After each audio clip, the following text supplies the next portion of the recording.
अगर मैं आपसे कहूं कि ये पिछले कई सालों में एप्पल का सबसे बेहतरीन आईफोन अपडेट हो सकता है, जबकि यह आपके आईफोन का पूरा लुक भी नहीं बदलता। कुछ समय तक iOS 27 इस्तेमाल करने के बाद मुझे कई ऐसे हिडन फीचर्स मिले जिन्हें एप्पल को कई साल पहले ही जोड़ देना चाहिए था। एक अपग्रेड पूरी तरह सिरी को बदल देता है, दूसरा पुराने आईफोन्स को काफी तेज महसूस कराता है, और एक फीचर ने मुझे सबसे ज्यादा सरप्राइज किया। तो अपने आईफोन को अपडेट करने से पहले आइए मैं आपको iOS 27 के सबसे जरूरी फीचर्स दिखाता हूं। सच कहूं तो ये अपडेट बड़े बदलावों के बारे में नहीं है, बल्कि छोटी छोटी इंप्रूवमेंट्स के बारे में है।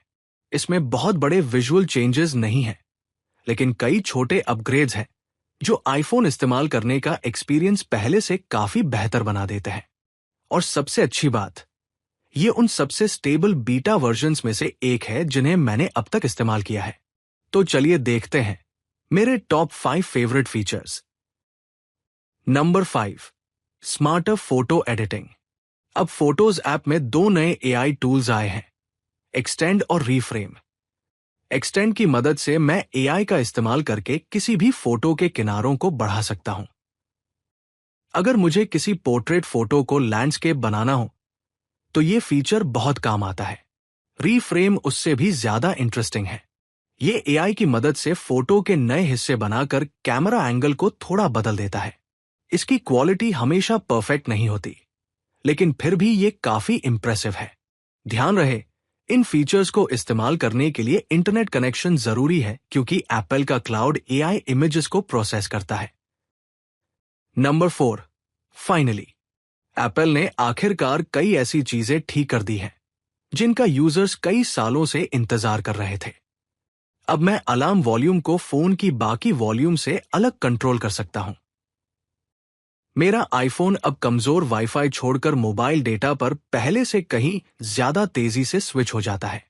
कारप्ले में अब आखिरकार म्यूजिक और पॉडकास्ट्स को टाइमलाइन पर आगे पीछे स्क्रब किया जा सकता है। और एयरपॉड्स में अब कस्टम 3 बैंड इक्वलाइजर का सपोर्ट भी मिल गया है, जिसकी यूजर्स लंबे समय से मांग कर रहे थे। Number 3, better design. इस बार इंटरफेस पहले से ज्यादा साफ और मॉडर्न लगता है। आइकॉन्स, टेक्स्ट और शैडोज अब पढ़ने में और भी आसान है। एप्पल ने एक नया स्लाइडर भी दिया है जिससे मैं तय कर सकता हूं कि मुझे लिक्विड ग्लास इफेक्ट कितना चाहिए। इसके अलावा लॉक स्क्रीन पर छोटा क्लॉक ऑप्शन और सिरी के साथ काम करने वाला नया सर्च इंटरफेस भी जोड़ा गया है। नंबर 2, द न्यू सिरी। ये इस अपडेट के सबसे बड़े अपग्रेड्स में से एक है।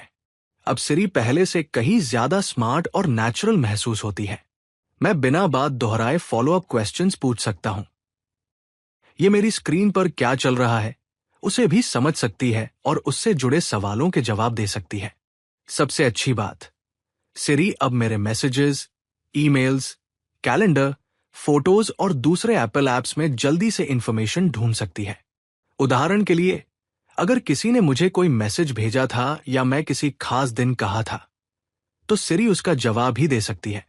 फिलहाल ये ज्यादातर एप्पल के अपने ऐप्स के साथ काम करती है, लेकिन आने वाले समय में दूसरे थर्ड पार्टी ऐप्स का सपोर्ट भी मिलने की उम्मीद है। Honourable mentions. कुछ और अच्छे फीचर्स भी जोड़े गए हैं। फोटोज ऐप अब ये भी बता सकता है कि कोई फूड कितना हेल्दी दिखता है। पासवर्ड्स ऐप अपने आप वीक पासवर्ड्स को रिप्लेस कर सकता है। मैं सिर्फ नॉर्मल लैंग्वेज में बताकर नए सिरी शॉर्टकट्स बना सकता हूं। और अब iMessage में एंड्रॉयड यूजर्स के साथ भी थ्रेडेड रिप्लाईज का सपोर्ट मिल गया है। Number 1, everything is faster. ये मेरा सबसे पसंदीदा इंप्रूवमेंट है। ऐप्स पहले से तेज खुलते हैं, फोटोज जल्दी लोड होती हैं, एयर ड्रॉप भी पहले से काफी तेज हो गया है। लेकिन सबसे बड़ा फर्क पुराने आईफोन्स में देखने को मिलता है। आईफोन 11 जैसे पुराने डिवाइसेस भी बेहतर सिस्टम ऑप्टिमाइजेशन की वजह से पहले से कहीं ज्यादा स्मूथ महसूस होते हैं।